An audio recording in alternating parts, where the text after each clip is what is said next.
Abbiamo presentato denuncia, l'ispezione e ovviamente chiarezza fino in fondo e tolleranza zero. Verifiche severe e rigorose, questa è la richiesta fatta dal governatore del Veneto Luca Zaia al team di ispettori incaricati per eseguire un'indagine amministrativa interna sullo scandalo che ha travolto 2 medici padovani dell'azienda ospedaliera.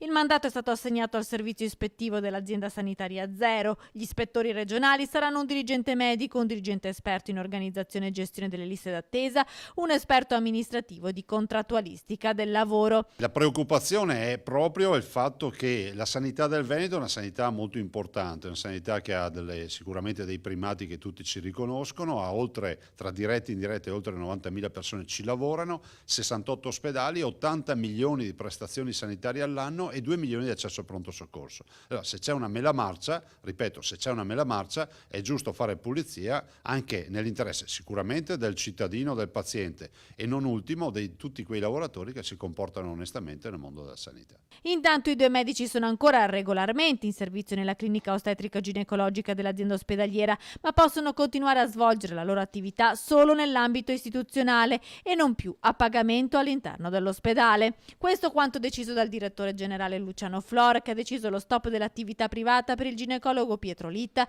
e la dottoressa Alessandra Andriani, responsabile del centro di procreazione medicalmente assistita. In queste ore i 2 medici dovrebbero aver consegnato una relazione scritta, ma i fatti rimangono gravi e Zaia ha chiesto che le verifiche che partiranno da Padova interessino poi tutte le strutture sanitarie pubbliche e private convenzionate del Veneto.